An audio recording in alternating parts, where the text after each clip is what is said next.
जहां एक तरफ थाईलैंड भारत से बहुत ज्यादा खुश नजर आ रहा है, तो वहीं दूसरी तरफ अरुणाचल प्रदेश में अब नया खेल यहां अमेरिका भी उतरा है। और अमेरिका के उतरने के बाद चाइना ने क्या बोला है। जियो पॉलिटिक्स में बहुत कुछ चल रहा है, हमेशा की तरह जानने को मिलेगा बहुत कुछ। आइए जानते हैं इन खबरों को विस्तार से। आपको याद होगा हाल फिलहाल में भारत ने भगवान बुद्ध के पवित्र अवशेषों को थाईलैंड भेजा था और थाईलैंड में इसे बहुत ही बढ़िया ढंग से अपनी जनता के सामने रखा गया था। आपको बता दें, कूटनीतिक तौर पर डिप्लोमेटिक मूव की अगर बात करें तो ये बहुत बढ़िया मूव था भारत का और भारत के सॉफ्ट पावर का, और इसका असर दिखना शुरू हो गया है। थाई भारतीय समुदाय ने भगवान बुद्ध के पवित्र अवशेषों को थाईलैंड भेजे जाने पर खुशी जताई। उन्होंने मंगलवार को पीएम मोदी के इस कदम को सराहा और कहा कि इससे दोनों देशों के बीच गहरे धार्मिक और सांस्कृतिक संबंध मजबूत होंगे। दरअसल बैंकॉक में भारतीय दूतावास में भारतीय अल्पसंख्यक फाउंडेशन द्वारा लचीले इंडो पैसिफिक भविष्य के निर्माण के लिए थाई भारतीय समुदाय की भूमिका विषय पर सद्भावना कार्यक्रम का आयोजन हुआ और इसमें शामिल थाई भारतीय समुदाय ने कहा कि पीएम मोदी ने स्वतंत्र, खुले और समावेशी इंडो पैसिफिक देशों को मजबूत और प्रगतिशील नेतृत्व प्रदान किया है। उन्होंने हिंद प्रशांत क्षेत्र में प्रभुत्व, मुक्त शांति और स्थिरता के लिए पीएम मोदी के रुख की भी सराहना की है। वैसे आपको बता दें, इस कार्यक्रम में राज्यसभा सांसद और IMF के संयोजक सतनाम सिंह सद्धू और इसके अलावे कई सारे लोगों ने भाग भी लिया। थाईलैंड में भारतीय प्रवासियों ने कहा कि जब से प्रधानमंत्री मोदी ने लुक ईस्ट को एक्ट ईस्ट नीति में जारी रखने की घोषणा की है, थाईलैंड और भारत के बीच संबंध पिछले 10 सालों में विकसित हुए हैं। उन्होंने कहा कि दक्षिण चीन सागर और हिंद महासागर में चीन के बढ़ते प्रभाव के बीच थाईलैंड और अन्य हिंद प्रशांत देशों के साथ भारत की साझा रणनीतिक समुद्री सीमा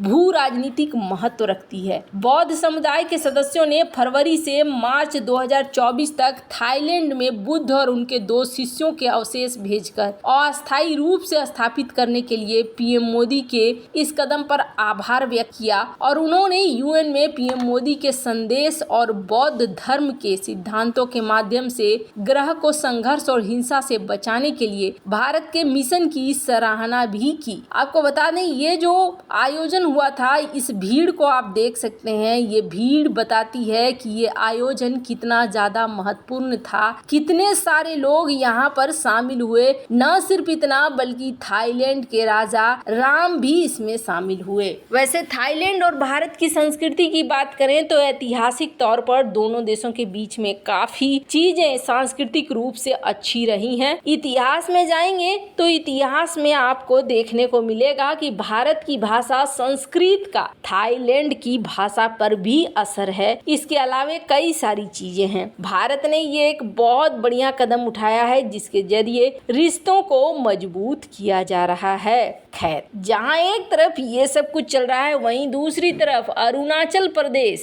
ये इस वक्त एक गर्मा गर्म टॉपिक बना हुआ है। और आपको बता दें, अभी हाल फिलहाल में भारत ने कहा था कि अरुणाचल प्रदेश को लेकर जो चाइना कह रहा है ये बकवास है और कुछ नहीं है। सिर्फ बोलने भर से ऐसा नहीं होता है कि सीमाएं बदल जाती हैं। जो इतिहास है वो इतिहास है और सच है और उसको मानना ही पड़ेगा। पर इस पर अमेरिका अभी तक नहीं आया था, लेकिन अब अमेरिका सामने आ गया है। अमेरिका अरुणाचल प्रदेश को भारतीय क्षेत्र के रूप में मान्यता देता है और वास्तविक नियंत्रण रेखा के आसपास क्षेत्रीय दावों को किसी भी प्रयास का दृढ़ता से विरोध करता है। पीएम नरेंद्र मोदी की अरुणाचल यात्रा को लेकर चीनी सेना द्वारा राज्य पर अपना दावा दोहराए जाने के कुछ दिन बाद अमेरिका के एक आधिकारिक प्रवक्ता ने ये बात कही। इस सप्ताह के शुरुआत में चीनी रक्षा मंत्रालय के प्रवक्ता वरिष्ठ कर्नल झांग सियांगोंग ने कहा था कि जीजांग, चीन ने तिब्बत को जो नाम दे रखा है उसका दक्षिणी भाग चीन के भूभाग का एक अंतर्निहित हिस्सा है। अरुणाचल प्रदेश को दक्षिण तिब्बत कहने वाला चीन इस राज्य में भारतीय नेताओं के दौरे का विरोध करता रहा है। बीजिंग ने इस क्षेत्र को जांगनान नाम भी दिया है। प्रधानमंत्री मोदी ने 9 मार्च को अरुणाचल प्रदेश में 13,000 फुट की ऊंचाई पर निर्मित सेला सुरंग को राष्ट्र को समर्पित किया। ये सुरंग रणनीतिक रूप से स्थित तवांग तक हर मौसम में संपर्क प्रदान करेगी और सीमावर्ती क्षेत्रों में सैनिकों की बेहतर आवाजाही के लिए मददगार होगी। अमेरिकी विदेश विभाग के प्रधान उप प्रवक्ता वेदांत पटेल ने बुधवार को अपने दैनिक संवाददाता सम्मेलन में कहा कि अमेरिका अरुणाचल प्रदेश को भारतीय क्षेत्र के रूप में मान्यता देता है और हम वास्तविक नियंत्रण रेखा पर सैन्य या असैन्य घुसपैठ या अतिक्रमण के माध्यम से क्षेत्रीय दावे करने के किसी भी एक पक्षीय प्रयास का कड़ा विरोध करते हैं। भारत ने अरुणाचल प्रदेश पर चीन के क्षेत्रीय दावों को बार बार खारिज किया है और कहा है कि राज्य देश का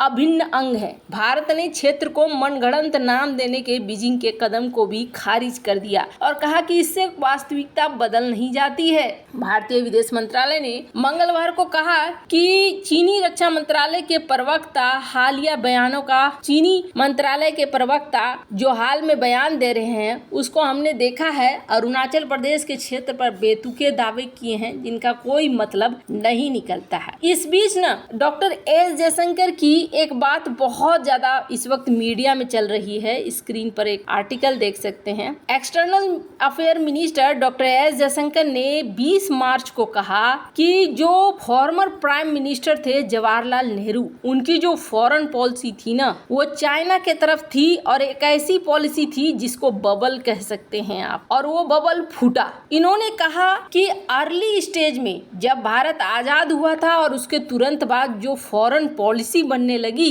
वो बड़ा ही क्रिटिकल था और एक बबल क्रिएट हो गया शुरुआती दौर में ही। और ये बबल ऐसा था कि नेहरू अमेरिका के खिलाफ थे और नेहरू खिलाफ थे तो सब लोग अमेरिका के खिलाफ थे। नेहरू ने कहा कि चाइना हमारा बढ़िया दोस्त है तो सब ने कहा चाइना बढ़िया दोस्त है। और आज भी इस कॉन्सेप्ट को कहते हैं। आप समझ लीजिए कि डॉक्टर एस जयशंकर ने कितनी बड़ी बात कही। उन्होंने फिर आगे कहा कि सरदार वल्लभ भाई पटेल ने पहले ही नेहरू को कहा था चाइना को लेकर कि आप जरा सोच समझ कर चलिए और एक वार्निंग दी थी, लेकिन नेहरू को समझ में नहीं आया। उस वक्त नेहरू ने कहा था कि हिमालय को पार करके हमारे देश में कोई आ जाए ऐसा कुछ होगा नहीं, लेकिन चाइना ने ऐसा किया, 1962 में किया। यहाँ पर डॉक्टर एस जयशंकर ने इस बात को भी साफ किया कि हाँ जी हम अमेरिका के तरफ अलाइन हो रहे हैं और इसलिए हो रहे हैं क्योंकि चाइना को काउंटर करना चाहते हैं। खैर उन्होंने कहा कि मैं ऐसा नहीं है कि किसी को गलत किसी को सही ठहराना चाहता हूँ, लेकिन इतिहास को नए जनरेशन के सामने रखना चाहता हूँ। खैर जहाँ एक तरफ इन्होंने इस बात को कहा है तो वहीं ग्लोबल टाइम्स का भी आर्टिकल देख सकते हैं। ग्लोबल टाइम्स के थोड़े से सुर बदले हुए नजर आ रहे हैं और यहाँ पर अब इन्होंने ये कहना शुरू कर दिया है